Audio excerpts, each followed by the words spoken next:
Great job, guys. Thank you for sharing your views. We will now begin the panel discussion. We request our moderator, Dr. Sabir Hussain, and all the panelists to please come to the stage. Before we begin, we take this opportunity to introduce our esteemed panel members. Our first panelist for the conclave is Mr. Anand Ramachandran, Head of Sales, Marketing and CRM, West India Prestige Group. He has over 16 years of experience in real estate, tech, and service space. Mr. Anand has previously headed sales and marketing at Godrej, Shapoorji, and Lodha Group. He believes that to deliver on a scale and to achieve profitable growth, one needs to focus on building organizational capabilities through people, automation, distribution, and data analytics. His life mantra is fear mediocrity and drive excellence.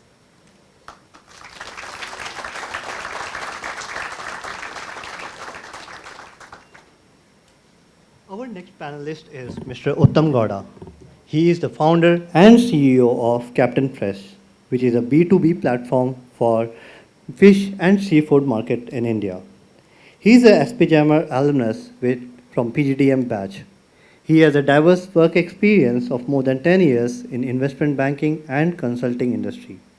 We look forward to learning from your experience and how you scaled your startup from scratch to $500 million valuation, while dealing with the sales and marketing challenges in today's digital-centric world. When we asked him about what is his life mantra, he said, do something adventurous while what worse can happen.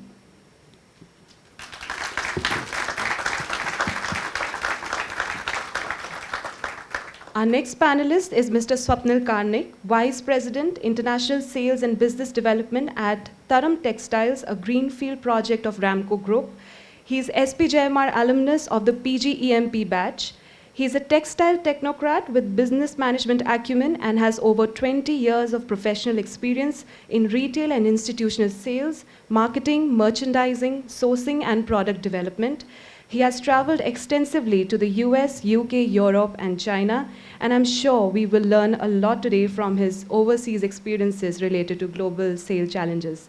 His life mantra is keep it simple, stay humble, and enjoy life.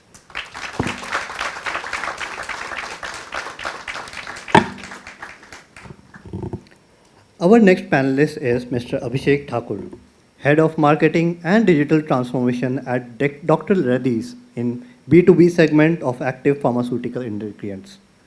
He is SPJIMR alumnus from our PGPM batch. He has over 11 years of work experience in strategy, marketing, business research, and consulting with leading firms such as McKinsey and Frost & Sullivan. He believes in knowing your self-worth and being patient enough in the process to find out what truly you deserve.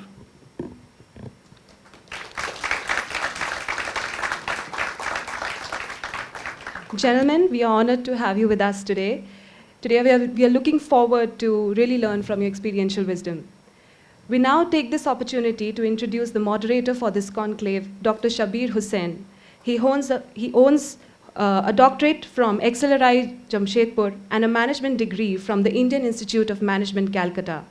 Before joining SPJIMR, he has over 16 years of work experience in organizations such as Boston Consulting Group and TCS. His research interests are in the area of sustainable marketing and online buying behavior. Dr. Shabir, I now request you to take over and start the panel discussion.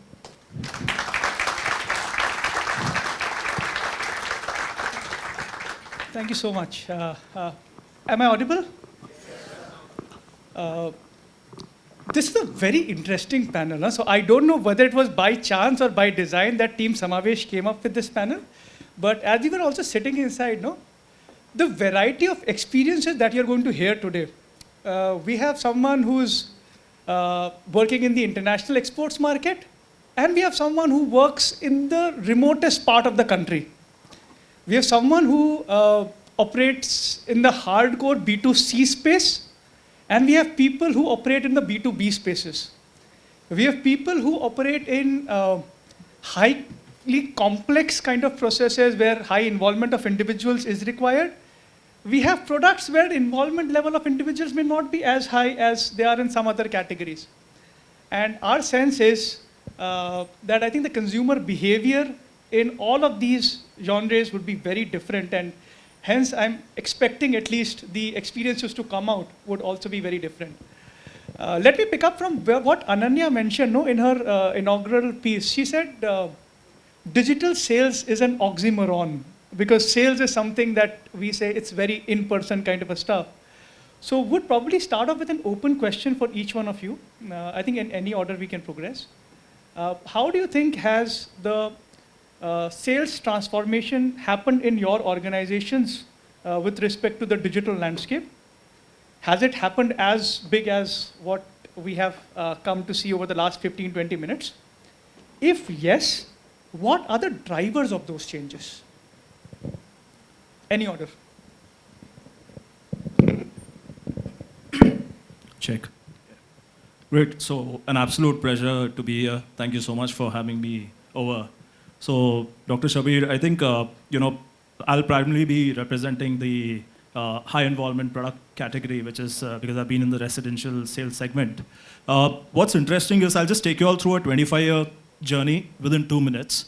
I'll break it into 5 phases. When our parents used to buy homes, buying an under construction home was an absolute taboo. आप parents जाएंगे घर actual में देखेंगे हाँ घर ऐसे है और खरीदेंगे. That was the behavior around 25 years ago. Then there was this era which came in where land parcels were launched, which was under construction, which is around 2010. All the grade A developers like Gowda, Godrej, Shapoorji, they ventured into the market. The behavior was you had a lot of Times of India used to be, the front page of Times of India used to have all those ads, you used to have a lot of hoardings. The consumer would walk in seeing those hoardings and brochure पे सब बेचा जाता था, हर चीज़ brochure पे होता था. Then came the digital era, wherein the budgets moved from print and hoardings into digital. It went into Facebook, it went into Google search, and then customers were targeted via these media. But then in this era, the customer who's buying a home would still walk into the site. So the digitization was restricted to just reach out to a customer and get the customer to the site. But there was one shift that happened at that point of time, which is interesting, which is speed became really important. Because जब आप search करोगे 2-bed home, Mulund में, you'll get 4 websites that are on top, and you end up clicking all those 4 websites, but who calls you first became extremely important. So speed gained a lot of importance during that era. And then COVID hit all of us, extremely trying times for all of us. But then what it did to the industry is it fast-tracked all of us in the era of digitization by almost 10 years. Who could believe that, you can reach customers online, but you could sell a home online? And it was extremely interesting. In fact, Dr. Shabi, I want to share this, is that in that year, even I didn't believe as a sales head that we could sell a home online. And within 2 months, I think it was just that the consumers assumed this is going to be the way of life. And we saw people buying homes online. So it wasn't just about reaching out to a customer, but the customer was transacting online. But then the COVID era moved, and we are in the current era. What's interesting is that wasn't sustained. The customers are back. They want to visit the site. They want to sit across the table. They want to understand everything, touch, feel. So while digitization is something that most organizations have adopted, even the real estate organizations have adopted, but it's not through the entire value chain. To believe that a home can be sold, or a high involvement product, take it a car, take it jewelry, can be sold end-to-end online, would be a little premature. But yes, certainly the experience, the customer is walking in, he's far more well-informed now. When he's walking into a site, he's already educated about your competition. And the shift in the sales behavior is that he needs to be far more wiser across the table. He cannot get away just saying कि आज price बढ़ जाएगा खरीद लीजिए, ये होगा खरीद लीजिए. The customer knows more than you simply because before he reaches the site, he's already done his entire diligence, and then you have to get the win on the table. So that's the big shift. The sales personnel has to be far more educated, and the classic faux pas of sale is we always sell discounting. Gone are the days of selling discounting. You have to sell the product especially in high involvement categories, because the customer is not going to buy this discounting aspect of sales. So that's been the journey of real estate. I've taken a little more than 2 minutes, but that's largely been the journey of real estate. Journey. So I passed out of SPJIMR in 2012 from marketing, and then I would say bulk of my career was in consultative selling. I started with consulting, then moved to investment banking. So I'm somebody who believes, like I said, I was a marketing student, so I moved to investment banking. And the way I see investment banking, it's a sales job. While yes, you sell numbers, but it's a sales job. And then one led to another, and then started up. I started up this business called Captain Fresh, which is basically a B2B platform for fish and seafood. So fish and seafood is a $30 billion market. I don't know how many of you really see what $30 billion is. So it's a big number. There are very few categories as big as fish and seafood. And the problem statement was that it's a category which is 10,000 year plus old. And even today you can't find one single organized player, right? That's the problem statement. Why is that? Because I think if you look at human journey, there is an inflection point where we as a species really gain dominance over other species. And that inflection point was when you started storing food so that you could unlock your bandwidth for, of course, one is reproduction, more than that, and the whole civilization and all of that, right? So seafood is one of those categories. Even today, it's hunting and gathering. So there is no real storage of food. So that's the level of unorganized nature of the seafood, and it's evident in the way the organized side of the business has evolved, which means that there's absolutely no organized player in India, while it is $30 billion in terms of size, right? So when I picked up the problem statement, obviously the reason why now, right? Last 10,000 years, nobody has picked it up, or people have picked it up, but limited success. No really large outcome. Why now? So key thing about why now is that technology. All right. So we are a tech startup valued at whatever $1 million, billion, whatever that is. We are a tech first DNA startup. So the why now is basically around the fact that technology today is more democratic, more accessible, and we are able to apply technology across various parts of the business, various functions, and make this business a lot more human or people independent than what it used to be previously, right? And we have picked up a problem statement which is for some reason escaped all the waves of industrialization. It could be mechanization, it could be whatever waves of industrialization you can think of, right? Which has touched industries like fashion, which has touched industries like infrastructure, cement, all of that. This is an industry which has escaped it.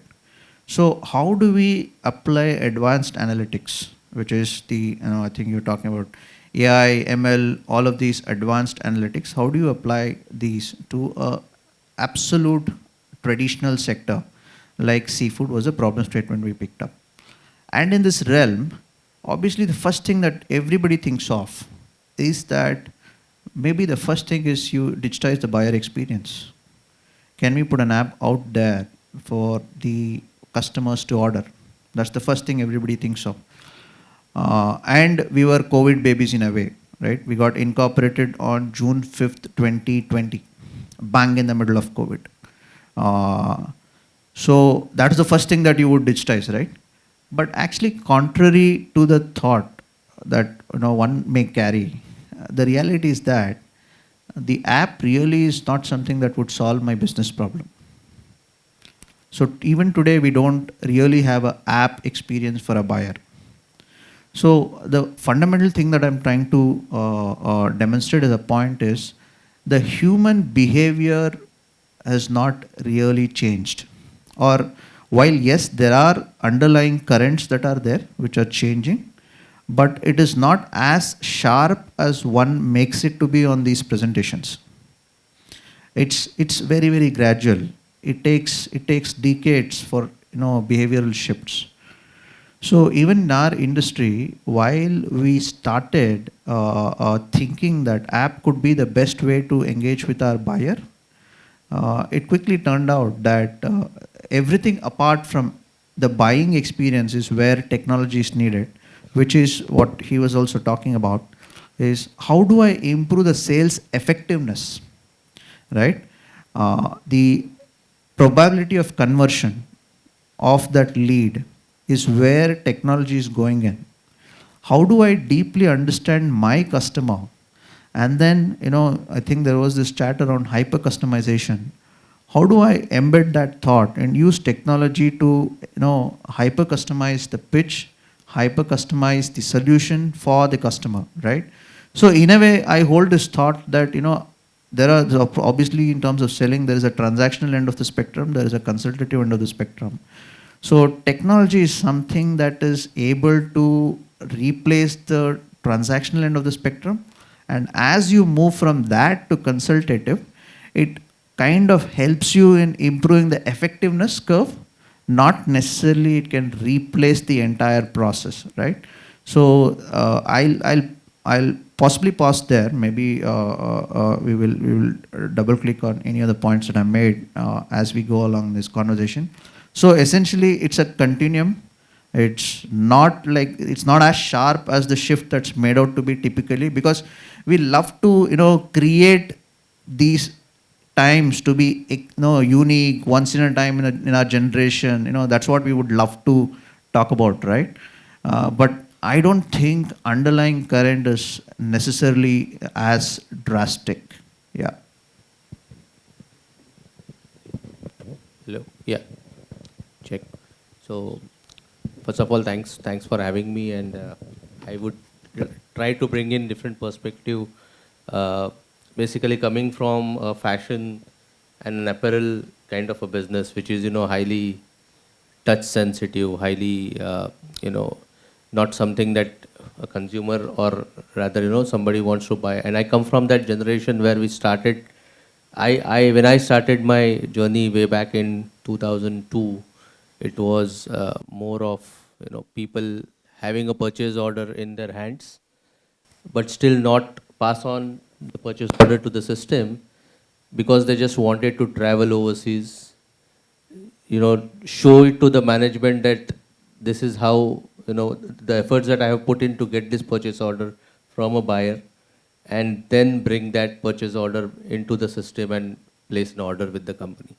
So that was when the sales people would take a lot of, I would say, show a lot of efforts in getting the order converted, and then the journey where we are now is it has reached to a place where nobody wants or nobody need to travel, nobody need to actually go abroad, meet the customer, get the sales done, but contrary to what I said, textiles or garment or apparel is something which needs to be touched, needs to be felt, and only then a customer would want to buy it.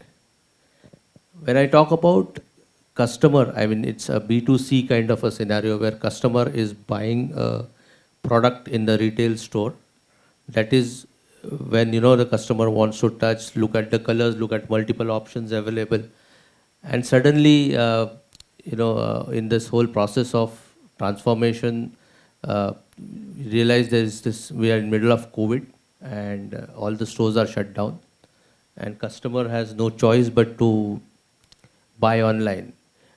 In fact, that was not the time when the digital sales or online sales started. It started much earlier, but the whole COVID scenario changed the buying behavior of a consumer, especially the fashion consumer, and that is when companies started looking at digital transformation actively. There has been a company which I represented earlier. They were into digital space, but very minimalistic approach. But the entire COVID thing fastened or enhanced that move into the digitization. I remember our managing director saying that we achieved our digital transformation of next 5 years within 2 months. I mean, that is what has brought, the COVID has brought to us in highly touch and feel sensitive industry, as the textile industry has learned to live with the online or digital sales processes like virtual meetings. Of course we have technology, we have augmented reality. A customer sitting in the US home is today able to see my factory running here. There has been change in inspections, there have been change in how people approve the color, the fit of a garment. In fact, this has also resulted, and it's a slightly different subject, but I would say digitization has also helped the sustainability part of the business in the textile industry. And how? Because imagine a lot of samples being produced for let's say a fashion show. You have to, literally spec the fabric, send the garment to the customer. He's in turn will, develop. There will be multiple iterations to it, and that was the process. Today, what is happening is there are a couple of softwares. You just have to key in. The mannequin is ready. You show the fitment, you show the quality, you show the color, and whole of this sample waste, I would call, we have kind of got away with it. So there's far more sustainability element coming into with digitization in process. So I think that is the shift. That is the shift that we are looking at. Is it sustainable in the long run? We don't know, honestly, because sitting in front of a customer, talking to him, selling a product, observing his body language is something which is still very, very important. And nothing can, we have video calls, we have video conferencing, but that doesn't give a sense of sitting across the table and closing the transactions, as we said. So I think, yes, that's a digital shift, and I think it's yet to see. It's very, very, very, very early to say whether this will sustain. But there has been a transformation. It's a different world, and I think that's how I park it for now.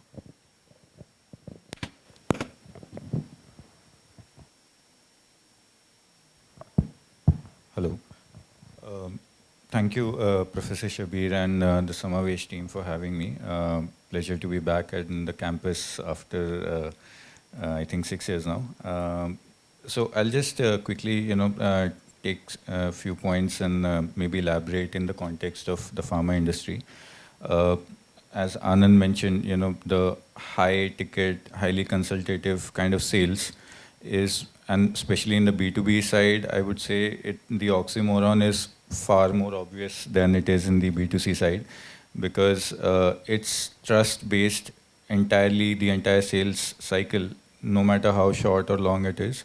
It's very trust-based, whether you're in the consumer space, whether you're trying to sell jewelry or a property, or in the B2B side, you're trying to sell, high-ticket, multi-million-dollar level of product. The trust is very difficult to attain in a digital setting. You can try, your best to put the point across and your value prop across, but ultimately the deal gets closed across the table where, a lot of trust comes into play. And the trust is not just in your product. So you're essentially in the B2B high consultative sales, and this is not just product, even in services, like consulting services and so on. You're essentially selling your capabilities in the form of people as well, right? So the proof is in the pudding, in the sense that, when you meet people, you see, the hands in which you're giving your business in, right? And that kind of becomes a little difficult in a digital setting. So what you can probably do is simplify the early part of the customer buying process, the discovery part where they're evaluating, they're figuring out their requirement and seeing who fits what. That definitely we've seen, digital come in and remove a lot of redundancies, and, the turnaround time has improved a lot. the documentation, data collection has, improved a lot. But once the discussion starts, that is where the customer needs to have that, face time, quote unquote, to actually close things. So I feel, and like, Utham also mentioned, right? It's difficult to change human behavior. You're still, and if I talk about the industry space, when you're dealing with the supply chain and the procurement folks, it's very difficult to get through that mindset that digital is, going to replace in, maybe a couple of years, majority of what they do, right? And the only way to work is in a collaborative way, that you try step by step in their customer journey, in their buying process, you show value through digital so that they become comfortable with the overall process. I think we've done that fairly well in the early part of the journey, but I agree, at the later part, when you're closing, when you're getting the order, when you're honoring the order, all that major chunk in between is where we see it is going to take a while, but I think we're in the right path. Excellent. So interestingly, I think all of us kind of concur that when it comes down closer to closing the deals, as you go deeper into the funnel, the relationship, personal selling piece is something that cannot be done away with. But when it comes down to the initial part of the funnel, the top of the funnel, which is more about consumer discovering pieces, about knowledge piece, that is where the technology may play a role. Now, which also kind of poses a challenge for the existing sales force. You have an existing sales force who's probably most comfortable doing that.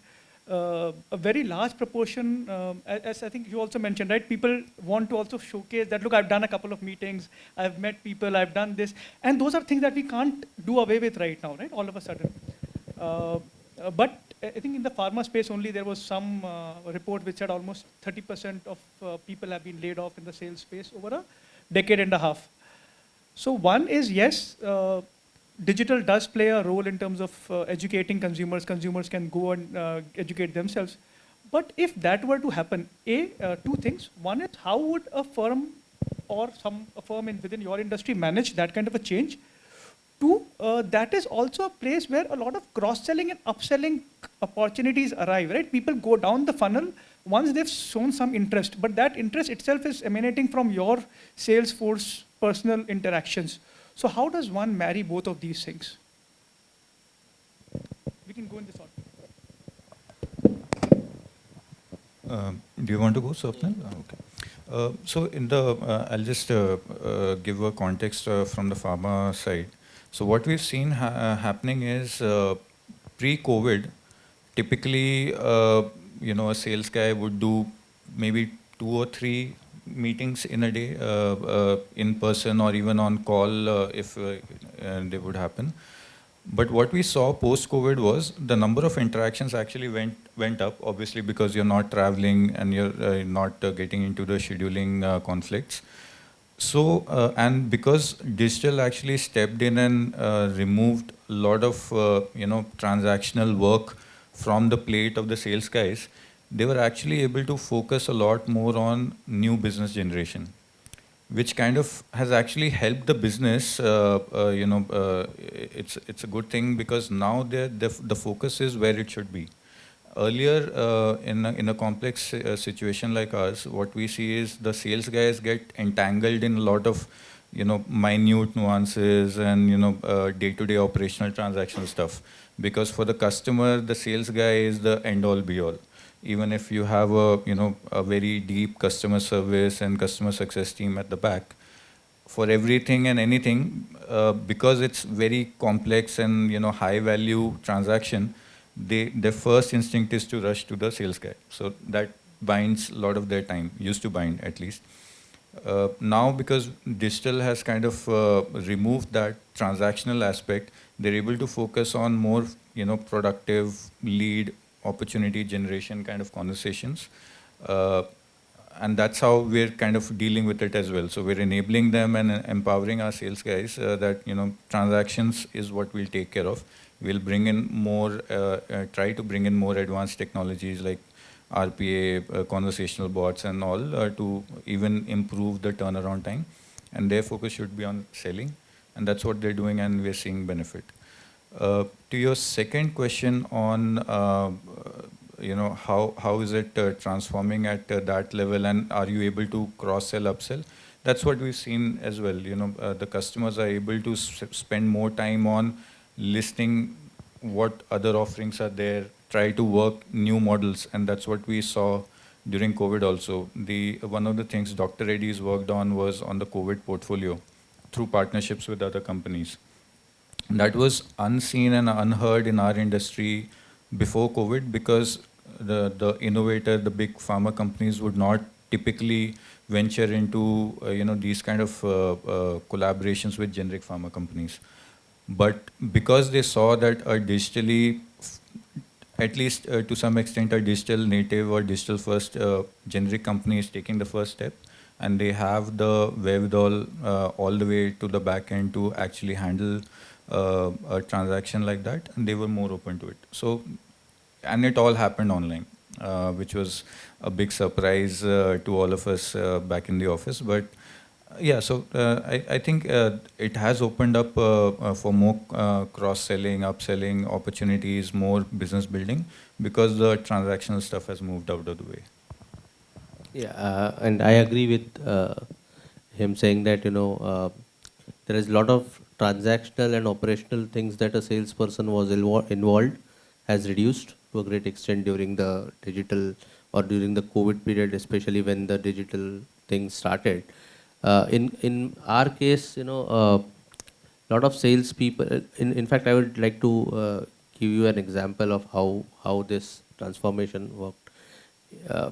Before we kind of ventured into the digital marketing or digital selling for our products, we used to have something called as a market week in the US. Especially, I'm talking about US because that's a more most of the business would come from that particular region.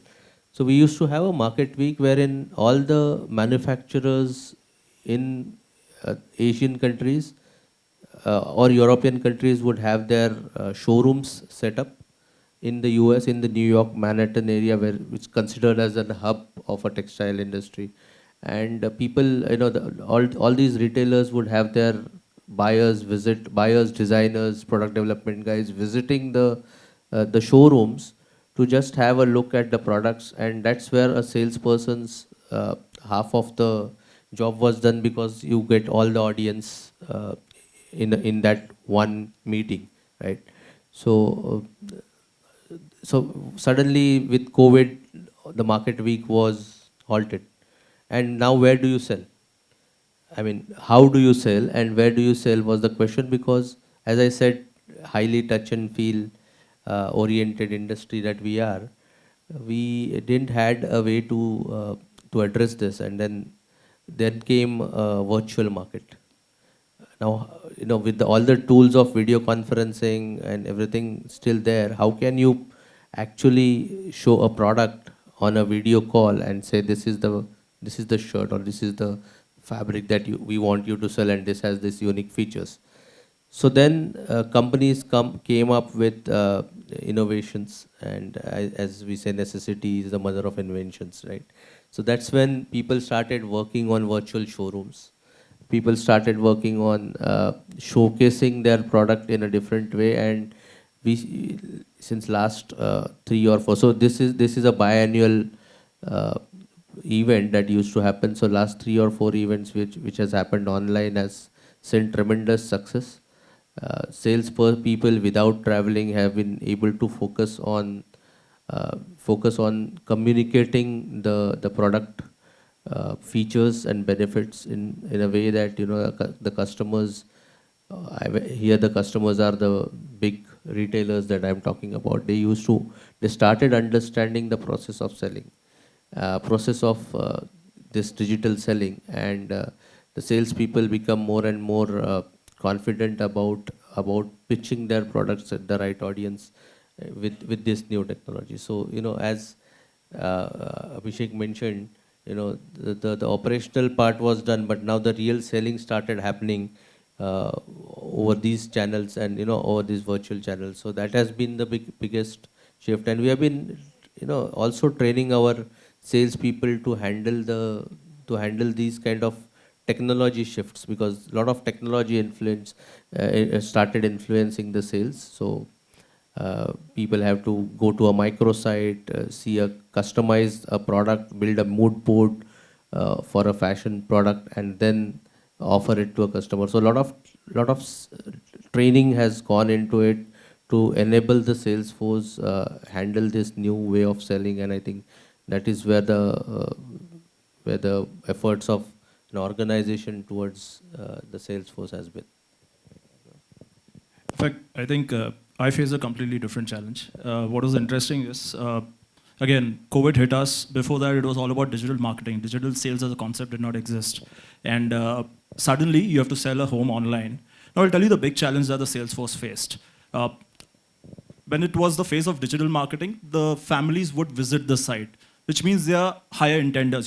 When we are talking of sales, we are talking of a sales funnel.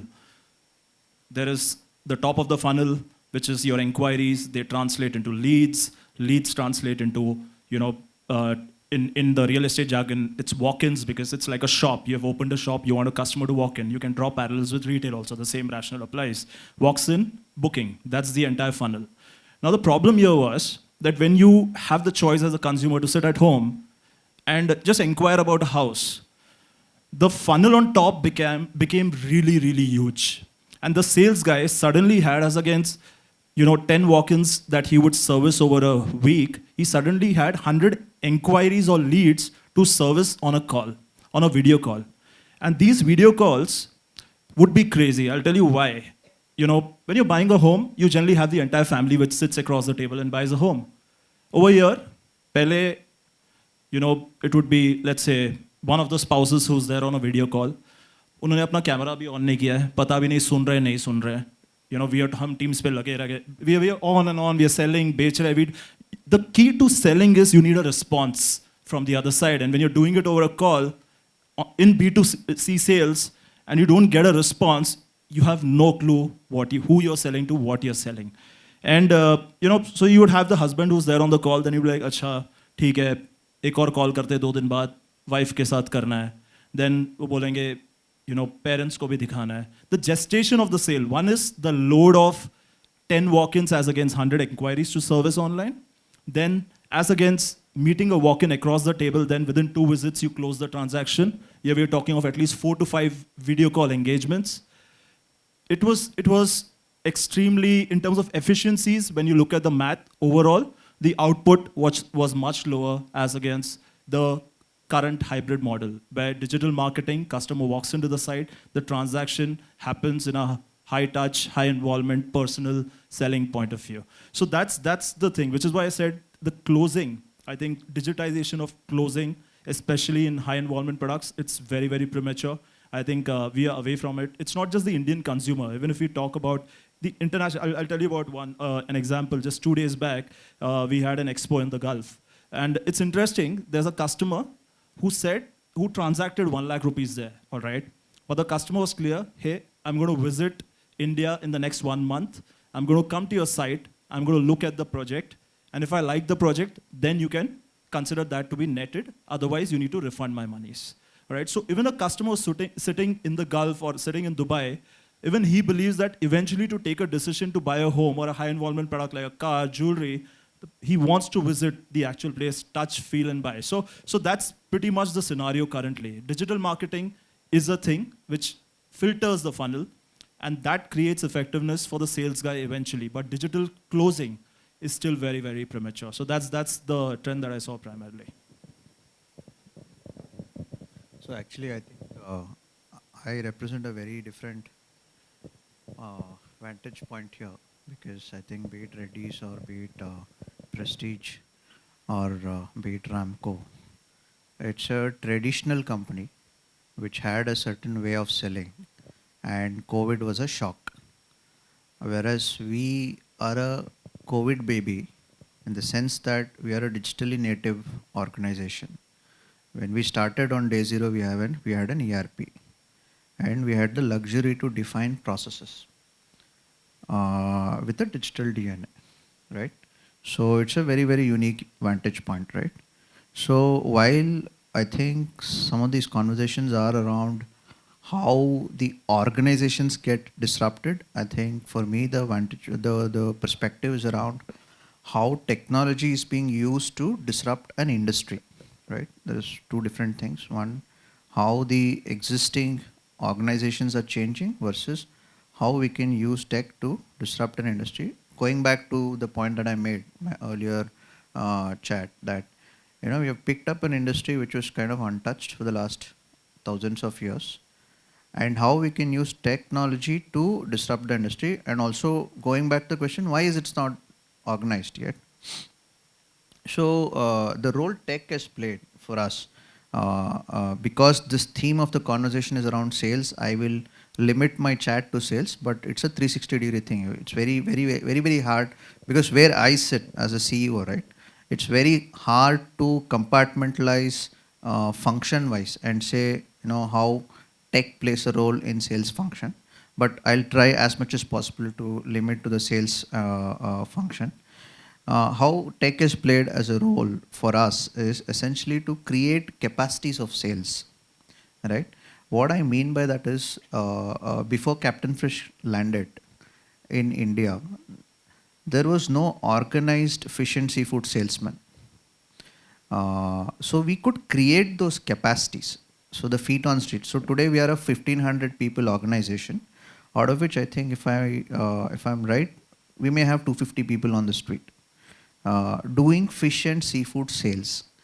And as an industry, it's so unique, fish and seafood, because I think some of you may have seen FMCG sales guys. And in the paradigm of FMCG sales guys, the product is defined, MRP is defined, the terms of trade are kind of very, very clear. I mean, you have the chat, very, very open chat with the retailer. Whereas we are in a realm where everything is hazy, because fish as a product is a nature's gift, which means that the size of the fish is not defined, which means the price of that transaction is very, very situational. On that day, whatever fish appears there is what the overall transaction size would be. And the concept of quality is subjective. It's basically my word against that guy's word. There is no science to saying that this fish is good or bad. So think about this. The capacity to make this sale is non-existent in the country. Not just in the country, I think the world. The capacity to sell fresh fish is non-existent. Because of technology, we could possibly take the capacity, borrow capacity from a FMCG realm, who are used to selling within a framework. Take a Lux soap, take a particular trade plan, and then go and place it in a retailer. So that's the learning that these sales guys had, and they have been doing it for last 10 years. How do you take those guys and reskill them to be suitable for an industry like ours, right? In a pre-digital era, I think this was a uphill task, which would have taken years and years of training, etc., etc. And to an extent, maybe it wouldn't even have made sense, business sense, for anybody to get in, which is why nobody got into it in first place, which is why nobody organized this business in first place for, like I said, thousands of years. So digital technology has basically at least allowed us to think that this is even possible. So today I have a 250 people sales force who do this for a living, and a lot of them had not seen fish in their lives, who come in and then take this job, and then here they go and work with the retailer who has been in this forever, generations, who is the expert in this. So you walk into a table, you walk into a conversation where pretty much you are always the dumb guy, right? So necessarily you won't make money there. So how do we use technology to take a real dumb sales guy and upgrade his contextual understanding to the extent that he can match to the opposite guy, right? So that's where we have been really able to use technology in terms of creating capacities and in a way trying to disrupt a really unorganized industry, which is obviously a very, very different positioning compared to, existing offline sales channels reimagining themselves in the, digitally relevant world, right? So this is a different perspective that we had. Utham, hold the mic. I have a follow-on question for you. And this comes because I think what Swapnil and Anand just mentioned is, they said they see a lot of consumers coming to their pieces right now because of the convenience part, right? The entire digital thing is there. So that's where they started seeing value. But where a compromise on value, which is essentially benefit minus cost, the cost element which is coming is the risk part. Because the risk stays either with the quality of my textile or whether the home will fit in like your Gulf guy, whether the home is exactly the kind of home I want or not. So that thing is taken care of. Now, if convenience is a significant contributor to value, you say you currently do not have a strong hold in terms of what fishes am I going to get, what sort of a supply can this buyer expect. Would a buyer not get convenience by having an app on his hand where he or she says, look, this is the catalog of fishes which nature has given me today. Let me just look at them. Let me select them. So your take on that, Utham? See, I think, yes, I think to your question, the answer is yes. Having a catalog with a digital interface definitely makes this entire experience of buying a lot more frictionless, right, than having an app, not having an app, right? And while yes, I think on the face of it, we are a B2B marketplace for fish and seafood, we are in the business of reducing friction. I think that's what all the tech startups are. You take a Uber, they're in the business of reducing friction of booking the cab, traveling around, closing the transaction. You possibly take anybody which is a tech-enabled startup, they are in the process of reducing the friction, right? Now, if you hold on to this thought of reducing the friction, right? It is not just in the aspect of understanding what's the catalog. It's also about what is the consumer behavior there, which I am or what is the value proposition that I'm competing against. So value proposition that I'm competing against is a trader who understands this customer so well that in a conversation of a minute or two, that is actually, continuously hyper customize his pitch, right? And then tell him what he needs to hear, right? Or in a very, very simplistic manner, he needs the respect or the bhav, right? That's the competition that I have. The trader can give that respect and that attention to the buyer. Now by digitizing this entire interaction, I've commoditized this piece, right? So if you really understand your customer well enough, then you will take a business call that yes, while it's so obvious that you need to digitize the catalog and reduce the friction, but let me not commoditize the value proposition that I have so that the trader continues to be superior, right? So how we have used technology today is the guy who makes the call to the customer is contextually aware. He has data at hand, which is real time, right? I think the point that was made in the earlier discussion that the presentation, the data democratization, right? It's a very, very significant part. While we talk about AI, ML, and all of these, real advanced stuff, most of the organizations don't have access to data. They are not real time. I am talking about even the real digitally savviest of the organizations that you can think of. You'll be very, very surprised when you get off to the other side of the table. Right? So fancy to talk about AI, ML, but reality is people don't have access to real-time data. When the guys at the front line are making decisions for your business, they don't have a full picture. Now, we prioritize that. As a digitally native organization, obviously we had the benefit. We didn't have legacy issues. So we prioritize that in terms of how do I give my sales guy contextual awareness of that conversation so that his sales effectiveness is off the chart.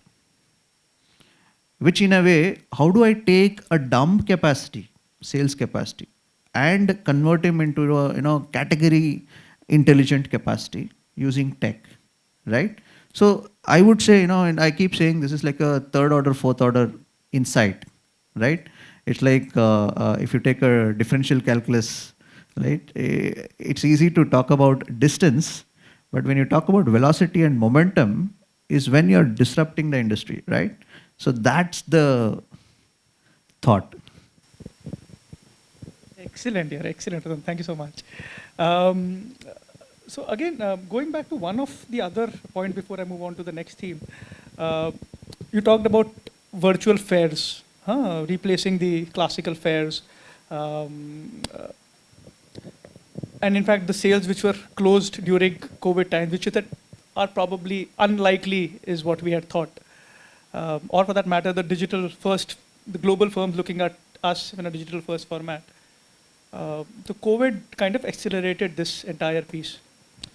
Do you see a sustenance of all of this, or do you think that it is something which probably will leave behind some of these elements, but will probably go back to the older version?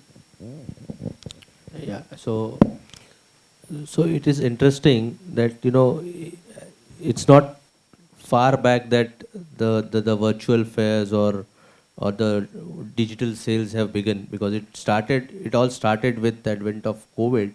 And to your question of is it sustainable, I think it has a mix kind of a reactions from the customers, at least from the customers that I interact with. Everybody wants to have those interactions across the table. So, yes, the frequency of those fairs may go down, because there can be an instance, for example, you have out of the three touch points that you used to have earlier, maybe one or two of them are digital, but at least there needs to be some connect physically, face to face, and that's where the future looks like currently. So it has to be a hybrid kind of a model, which is not entirely digital, because yes, there are advantages of cost. You cannot not look at it, because so many people traveling, having a fare, having all those expenses, and you are straight away being more efficient by cutting all those costs. So it has that angle to it. So yes and no. So it's a mixed thing. I think the one thing that the transformation during COVID did was it got organizations to create more immersive content for the consumer.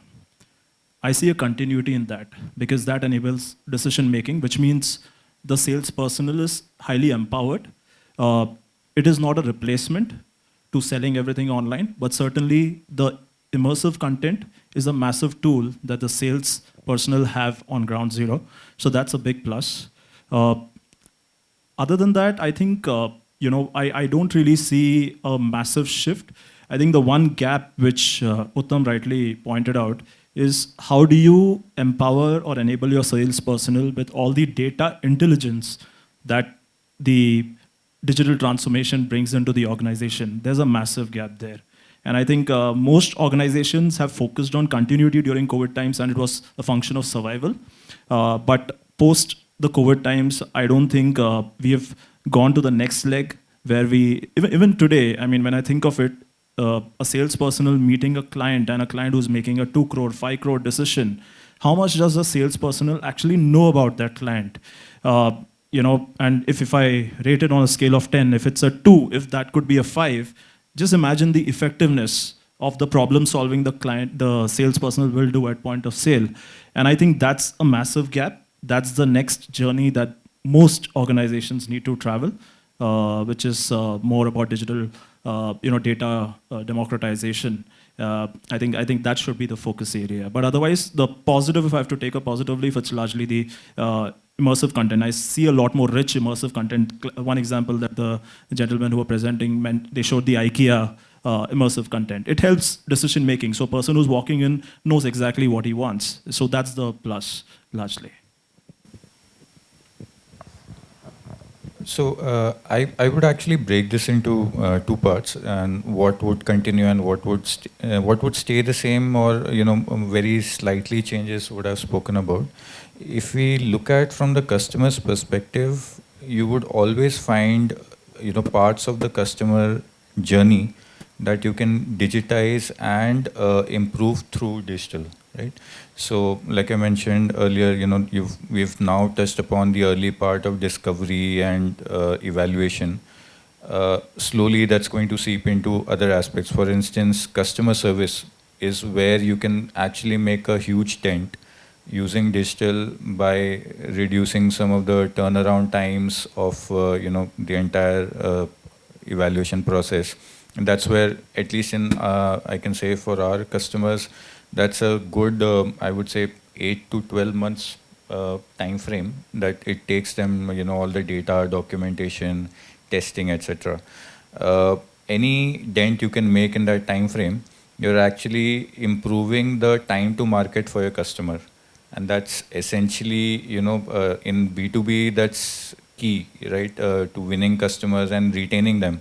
If you're able to reduce their time to market, it's faster time for them to actually realize value.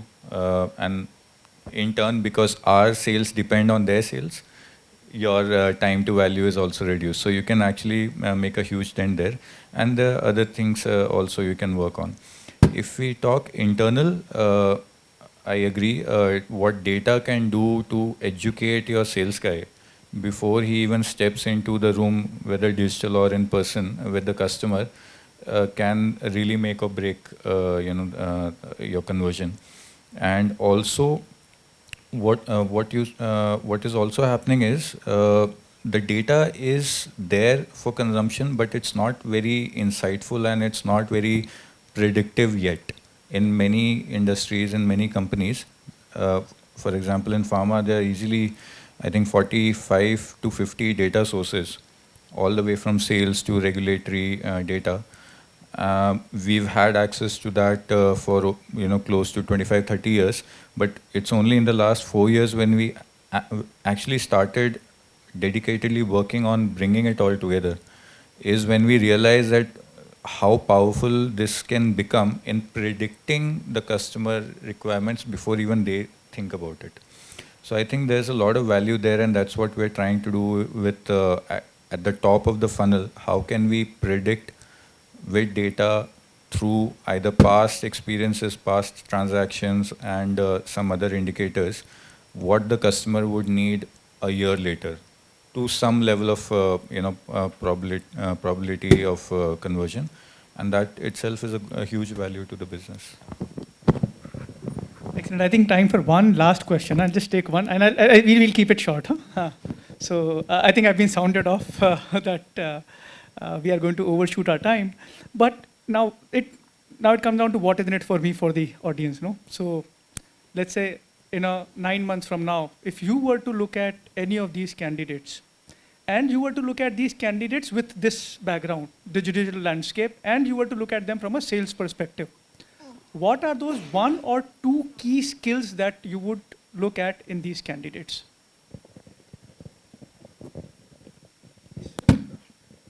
Again, very different perspective. I know you asked about skills. I'll talk more about attitude, because for us, attitude is the most important thing. Skills is something that continuously evolving, right? I think what COVID has done to the world is that all of us worked with base assumptions. If you go into mature organizations and look at their business plan and look at how they project their next year, right? It's largely what has happened in the last period, and then figuring out how to, there is a top-down number, and then figuring out how to do mixing and matching, right? So which means that there was a lot of fundamental assumptions which went into running the organizations. COVID has managed to challenge a lot of those fundamental assumptions.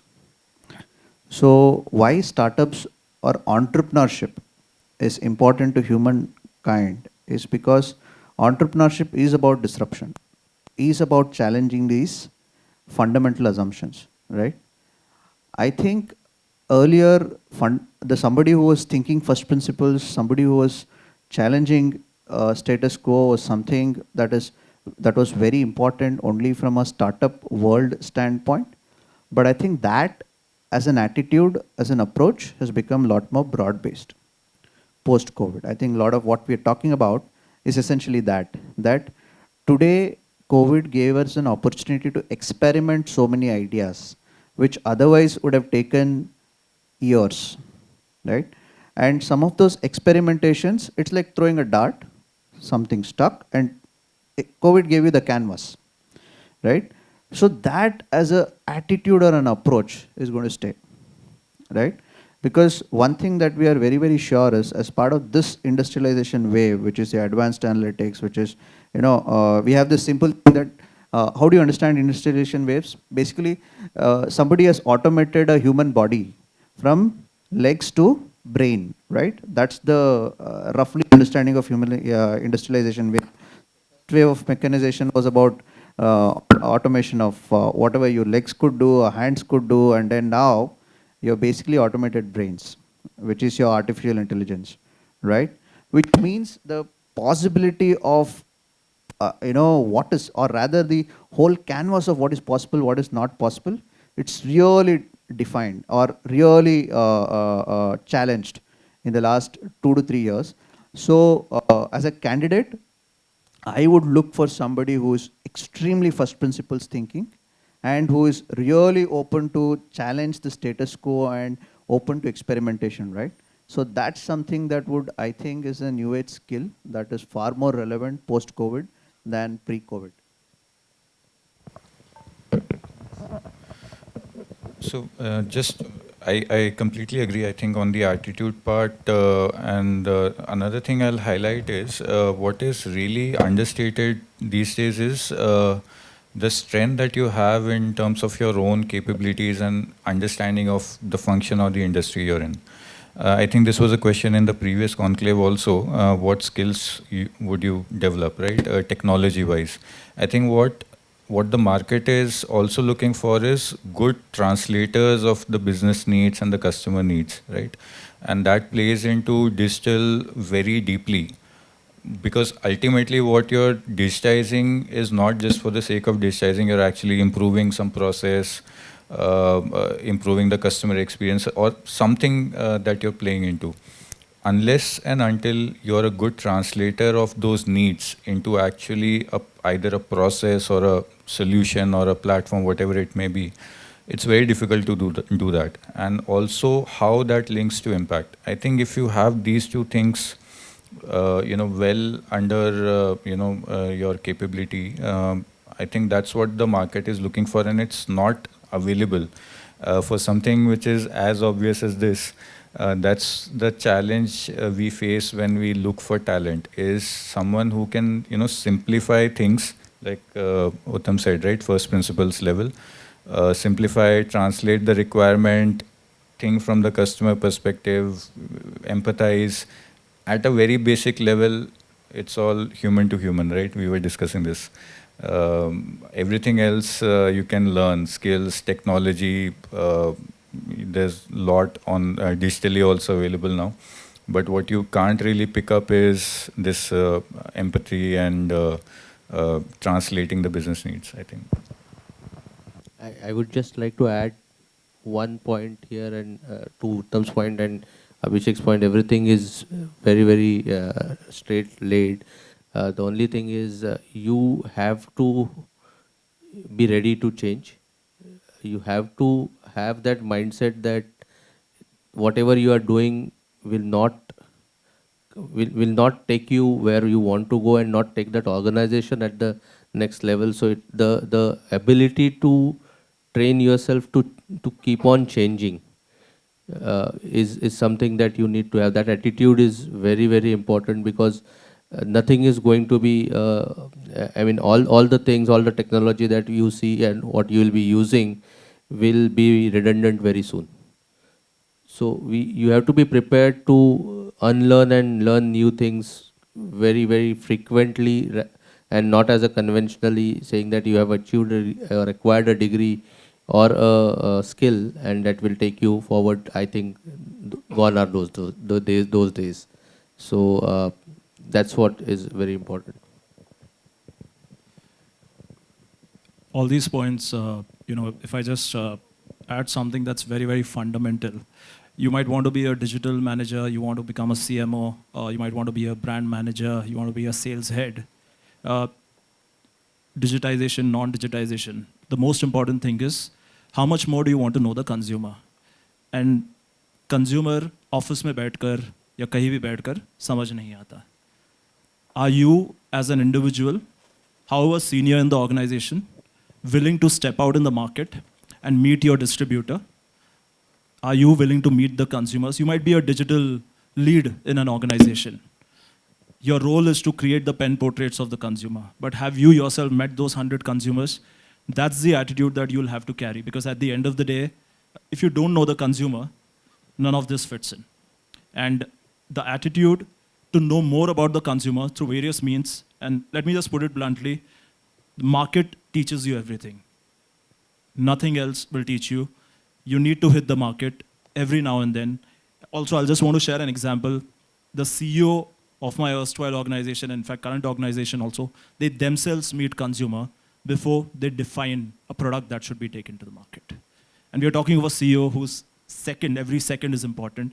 If the CEO can make time to meet consumers in the market, despite the 50 years, 40 years of experience, I mean, I'm sure all of us can. Excellent, sir. Thank you so much. Do we have time for questions from the participants? Yep, we do. Thank you, panelists, for the insightful discussions. And thank you, Dr. Sabir Hussain, for moderating the session. Today we had learned that different industries need different sales strategies. We heard that while some businesses take advantage of digital technologies to scale their businesses, where in some businesses it helps them to filter the right customers. We learned that in future, the key to success in any job role is to have a customer focus and understanding what the customer really needs. With this, we now open our session for questions from the audience. I request audience to raise their hands and we shall bring the mic to you. Please keep your questions brief, and you may direct your questions to entire panel or a particular panelist. Yeah. Thank you all for, first of all, enlightening us with such knowledge. To Utham sir, my question is, how did you... Okay. So, sir, to you, my question is, once you transitioned into opening up your own startup, what was the thought process behind? Because all of us are experienced, like more than 5 years. It becomes a bit difficult transitioning from a job to something starting up. We avoid taking that kind of a risk once we have a bit of experience over 6-7 years.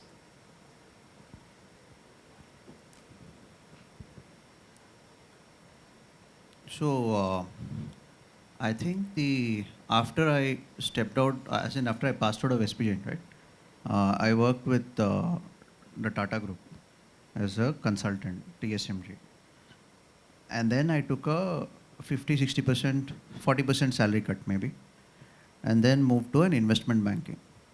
And the driver for me was, like I said, I was a marketing student, and I wanted place at the table. In a lot of cases, once you pass out of the college, two things are important: place at the right table and the fire and hunger that you guys have, right? Fire and hunger I had. I didn't have place at the table because I was telling Mr. Shabir as well. Unfortunately, we come from a functional specialization here, right? We're not full stack enough to go into a iBanking or a consulting career, right? So which meant I had to cut my market rate and go in, right?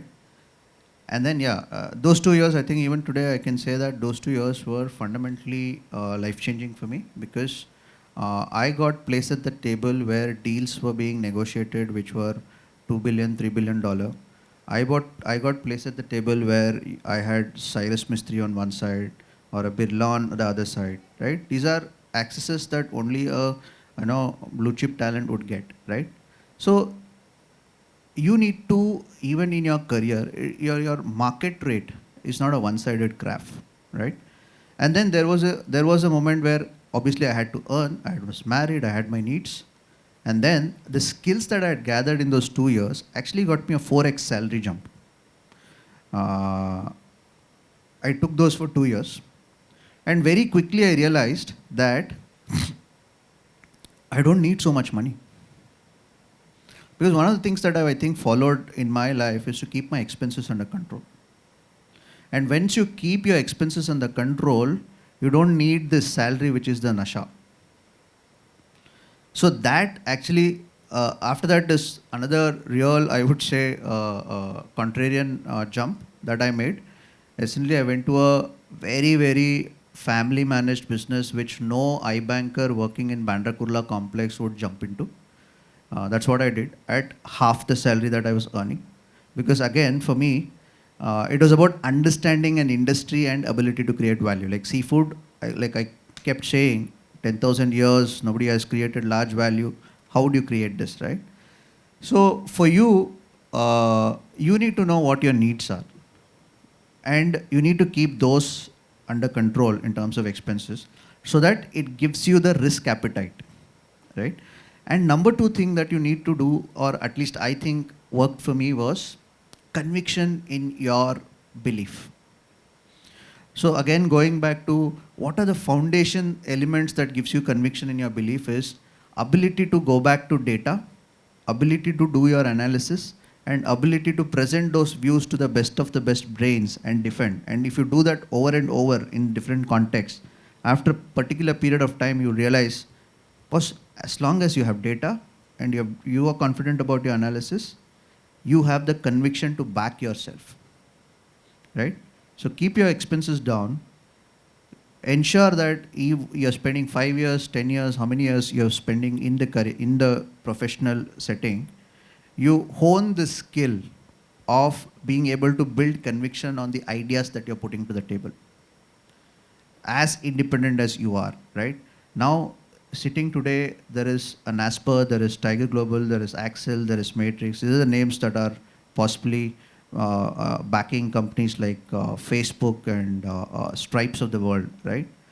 The reason I'm able to convince them, saying that my idea is worthy of their millions of dollars, is because of this whole skill set that I have owned and continuously tested. And in none of this I have optimized for market rate of my salary. I have always optimized for learning. And I was able to do it is because obviously, I've kept my needs simple and very, very controlled. Just a small follow-up to that. This idea of getting into this niche domain, it came to you during, like, how did it come to you? Because it is like, it didn't come to anybody else. Yeah. So when I was in investment banking, like I said, I took a 4x jump and I went to I would say a company called O3 Capital, which is a lot better brand compared to the one that I was working for. But very quickly I realized that it's not a job that I would enjoy. Because the whole process was, you basically sit with your customers and then try and source the ideas, and then you basically do some more hustle and then go and present companies that they can invest into, right? So again, even in there, I went back to my boss very quickly after getting that 4x jump that, look, boss, you cut my salary to half, but I want to define my mandate here.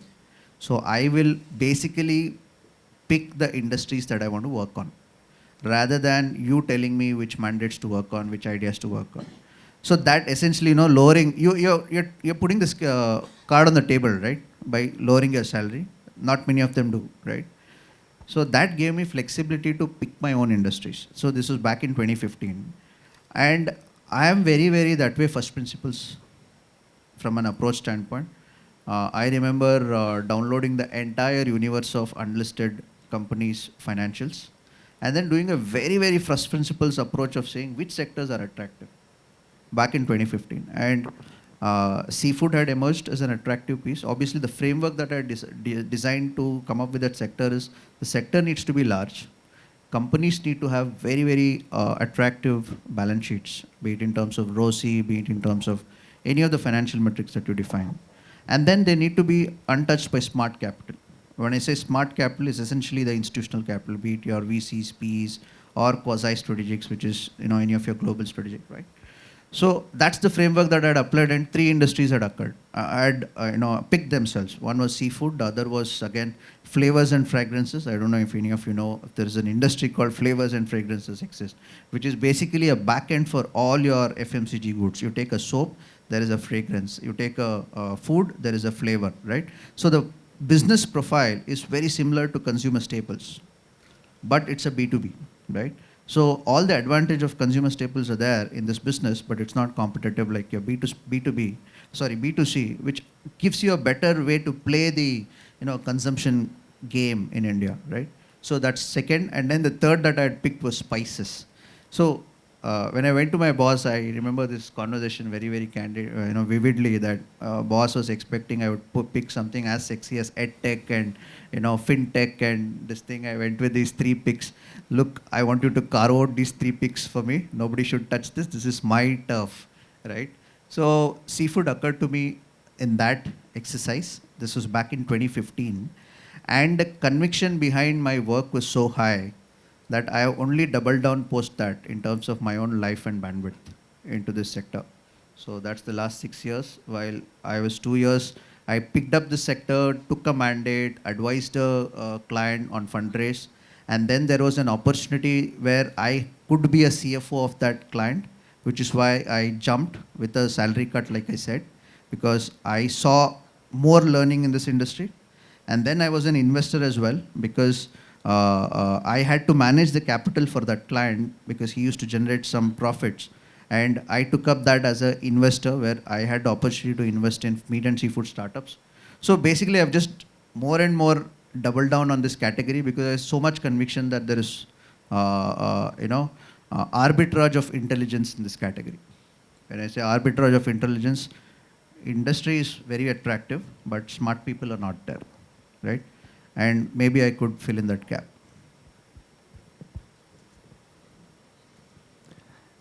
Yeah, Ishan. Yeah, good afternoon. I'm Ishan from the marketing specialization. My question to you is in the context of B2C products. So we were discussing about digital marketing. So I wanted to ask you, a small part of digital marketing is influencer marketing. So my question to you is, how relevant do you think is influencer marketing going to be in the near short term, given ASCII's regulations around it and the growing trust deficit in influencers? So what do you think, is it going to be relevant going forward, and what's the next big shift in acquiring new consumers towards your brand? Right, so I think influencer marketing has been around for the last 3 to 4 years, and it's picked up, especially during the COVID times again. It's in fact become a career for most people as well. However, the sustainability, and you rightly said, there is a trust deficit that's coming in. I mean, it's become a function of when a consumer knows that you're an influencer, eventually you're just a lesser known celebrity from that perspective. And you're doing it as an influencer because you're getting paid for. It's a paid promotion, for lack of a better word. While it just softens the selling, but I wouldn't say that it's going to be a game changer in the entire digital mix. It's going to be a part of it. It's going to be there for a while. But there is a trust deficit that's coming in. People, when they see an influencer marketing a certain product, they take it with a pinch of salt and not necessarily with absolute conviction. So I don't see that being absolutely sustainable. To answer the second part of your question, which is primarily from a B2C point of view, digital, where do we see the entire... So there's already a shift that we are seeing wherein all the offline budgets are reducing by the day and they're being shifted to digital. So that's one shift in terms of marketing strategy that we're seeing across organizations. Also in the digital plethora, largely we are looking at, so Google search is a high focus area for most people. And the optimizations over there and the search engine marketing, that's been the focus area. Social media is something that's there, but if I have to just give you a perspective, social media is more a buzz creation media, not necessarily a lead generation media. So there are several media opportunities that are out there, but everyone has a certain lead to conversion percentage, and accordingly the budgets are going to be deployed down the line.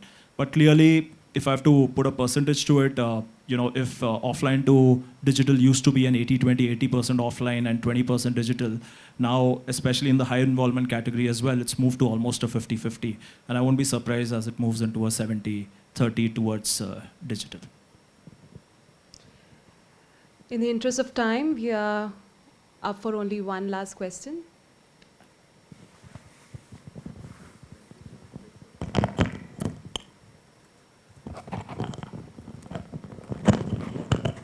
Hi, this is Mukundan, and I'm from automotive background, and I'm in ops stream here. With the increasing digital products, how are you able to capture the consumer preference or consumer expectations, needs when you are doing the marketing? How are customers' requirements being translated into the product features going forward? Sorry, you might just have to be louder. I didn't get your question. With the increasing impact of digitalization on our lives, how are customers' expectations being converted into product features? Because that is something that you are also talking about, that we'll have to hit the market more frequently to capture that. How is digitalization affecting it in translating it more clearly? Right. So one thing, when we again talk about the entire funnel of sale, what digitalization has done is it has made information available to every consumer. Now, the one shift that we are seeing clearly is that unlike the ease with which a sales personnel used to sell previously to a less informed consumer, today the consumer is far more wiser. I'll give you a very classic example, and I would want to cite it. So we had this one consumer who had visited our site, and he wanted to buy one of our properties worth around 2 crore. And what was interesting is that for any USP that the sales personnel was demonstrating with regards to our product, the consumer actually had a counter to that, mentioning what the competition was offering. Now, when you're sitting across the sales table, it's a win. Either you win or the consumer wins in your conversation, and that translates into a sale or the customer leaves. And I think the one thing that we'll have to do largely is we'll have to have sales personnel who are far more well-informed. They need to know much more about what's happening in the entire competition landscape so that the sale eventually happens. So that's one part of it. Also, with regards to product features, actually digitization is something that's being taken in the form of the searches that customers are doing. A classic behavior shift that we have seen in post-COVID is consumers seeking balconies. Now, it was interesting, and I'll tell you how we picked on that. Pre-COVID, you'll see there was a real estate trend, if you've tracked it. Most consumers were opting for smaller apartments so that it could fit their pocket. But then suddenly, once COVID hit, there was a shift in consumer searching 2 BHKs with balcony. And there was a massive shift from 2 BHKs to 2 BHK with balcony. That was a clear feed to our product team that, hey, this is probably the future. And it's interesting, you'll see a lot of shift in the products that are being designed in the last 2 years in real estate, where you have most residences with balconies that are being brought into the market. So that's to answer your question largely, how consumer searches are translating into defining the products that we should be taking to the market. Thank you. Thank you, panelists. Thank you, audience, for your enthusiastic participation. On behalf of the SPJIMR family, we extend our heartfelt thanks to all the panelists for taking the time to visit our campus and interact with all the students. We look forward to your visit again, and we hope you had fun interacting with our students. Today, we imbibe that successful digital sales transformation is a change that fuels existing and new growth paths and goes beyond simple annual changes in territories, compensation models, and blanket deployment of new technologies. Rather, it must address issues as understanding digital customer buying behavior, automating sales workflows, and finally creating a data-driven sales transformation. We would now request Dr. Shabir Hussain to kindly present the token of appreciation to our panelists.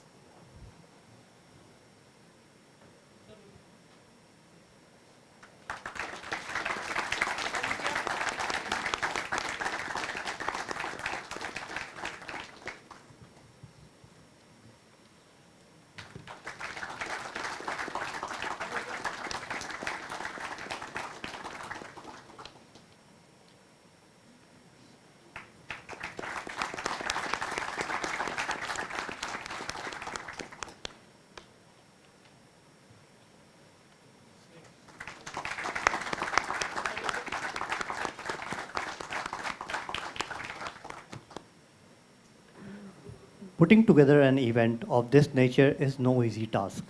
It takes months of planning, preparation, and coordination to organize an event of such magnitude. We would like to appreciate the guidance and support of our Dean, Dr. Varun Nagraj, and the faculty members, Professor Nilen Singh Prawar, Chairperson, PGPM Program, Dr. Sridevi, Associate Program Head, PGPM Program, Mr. Bees Muchugani, Head Career Services, Mr. Janki Raman Murthy, Department Head Marketing, and Dr. Sabir Hussain, Professor Marketing Area. We would also like to thank Ms. Almas Sheikh and Ms. Aditi Gadia for their relentless support for pulling out this event. Student-led committees are what drive all activities and events at SPJIMR.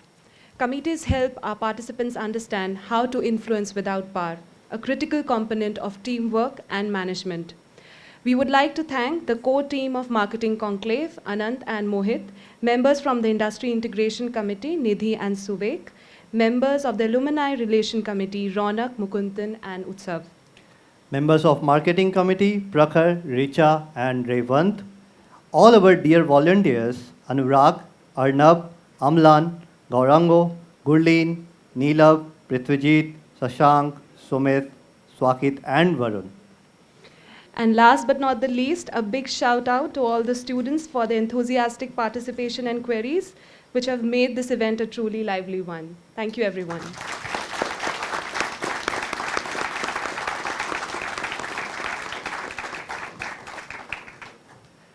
Thank you, everyone. With this, we close the Marketing Conclave and Samavesh 2022. We hope in past two days, you all had an amazing time learning from all the discussions, presentations, and personal experiences shared during the event. We hope this event has given you new lenses to add to your kaleidoscope to see your business problems through. Please continue to promote the event using hashtag Samavesh 2022 on social media through your posts and tweets. And please don't forget to post about Samavesh on your LinkedIn and do tag us at SPJIMR PGPM. We would now like to invite the panelists, faculty members, presenters, volunteers, and all the members of Team Samavesh for a photo session on the stage.